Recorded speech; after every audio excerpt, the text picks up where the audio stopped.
இங்க ஒரு மீன் விக்கிற லேடி கஷ்டப்பட்டு மீனை பிடிச்சிட்டு வந்து ஒரு ஆட்டோல ஏறிக்கிறாங்க. அங்க இருக்கிற பூனையும் இவங்க கூடவே சேர்ந்து அந்த ஆட்டோல ஏறிக்குது. இவங்க அந்த ஆட்டோல போகும்போது அவங்களுக்கும் சொந்தமா ஆட்டோ வாங்கணும்னு ரொம்ப ஆசை. அவங்க அதை நினைச்சு பார்த்துக்கிட்டே வண்டியில வர்றாங்க. கொஞ்ச நேரத்துல அவங்க இறங்க வேண்டிய மார்க்கெட் வந்துருது. இந்த லேடி இறங்கிட்டு அவங்க மீன் விக்கிற இடத்த கிளீன் பண்றாங்க.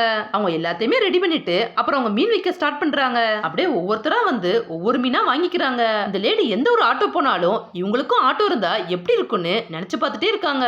இப்படி நினைச்சு பார்த்துக்கிட்டே அவங்க கிட்ட இருக்கிற மீனை வித்துட்டு இருக்காங்க. அப்போ அவங்க ஒரு பேப்பர் எடுத்து பாக்குறாங்க. அதுல தீபாவளி ஆஃபரா ஒரு ஆட்டோவை குறைஞ்ச விலையில கொடுப்போம்னு நோட்டீஸ் போட்டிருக்கு. இவங்க அந்த பேப்பரை பத்திரமா எடுத்து வச்சு அதை பார்த்துட்டே தான் கனவு வந்துட்டு இருக்காங்க. கொஞ்ச நேரம் கழிச்சு அவங்க கிட்ட இருக்க எல்லா மீனும் வித்துருது.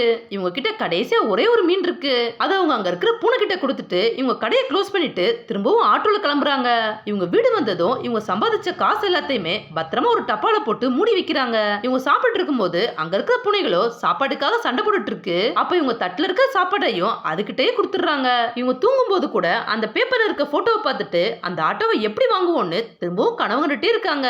அப்படியே அடுத்த நாள் இவங்க அதே போல மீனை வித்துட்டு இருக்காங்க. அப்போ ஒரு மீனை வெட்டலாம்னு போக அப்ப அந்த மீனுக்குள்ள இருந்து ஏதோ ஜொலிக்குது. அது ஜொலிக்கிறத பார்த்ததும் ஊர்ல இருக்க எல்லாருமே ஆச்சரியப்படுறாங்க. பார்த்தா அந்த மீனுக்குள்ள ஒரு காஸ்ட்லியான முத்து இருக்கு. இவங்க அதை பார்த்ததும் ஆட்டோ வாங்க போற கனவு நினைவாக போகுதுன்னு ரொம்ப சந்தோஷப்படுறாங்க. அதே நேரம் சுத்தி இருந்த எல்லாருமே அந்த முத்தை எடுக்கலாம்னு பாக்குறாங்க. உடனே இவங்க கையில கத்தி வச்சு எல்லாரையுமே மிரட்டி அங்க இருந்து போக வச்சிடறாங்க. அடுத்த நாளே அந்த லேடி அந்த முத்தை வித்து அவங்க ஆசைப்பட்ட மாதிரியே ஆட்டோவும் வாங்கிடுறாங்க.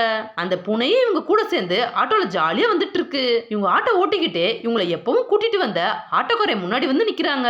அந்த ஆட்டோக்காரங்கிட்டையும் கொஞ்சம் காசு கொடுத்துட்டு ஜாலியா ஆட்டோல போறாங்க. அவங்க அந்த மீனை எடுத்துட்டு அவங்களோட ஆட்டோலே கொண்டு வர்றாங்க. அதை விற்கலாம்னு கடையை போட்டு உட்கார்றாங்க. அப்ப கடையில வித்துட்டு இருக்கும் போதும் அப்பப்ப வந்து அந்த ஆட்டோவை பார்த்து ரசிச்சுக்கிட்டே இருக்காங்க. அப்புறம் அடுத்த நாள் இவங்க அந்த ஆட்டோல மீனை வச்சு கொண்டு வரும்போது ஒரு மீன் அந்த ஆட்டோல விழுந்துருது. இவங்க அந்த மீன் எடுத்து மோந்து பாக்குறாங்க.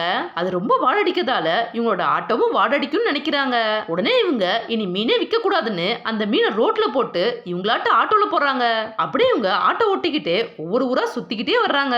ஒரு நாள் அவங்க ரோட்ல வேகமா வண்டி ஓட்டிட்டு வர்றாங்க. அப்போ ஒரு குட்டி பையன் பந்து ரோட்ல விழுந்துருச்சுன்னு அதை எடுக்க வர்றான். இவங்க அந்த பையனை பார்த்ததும் அவன்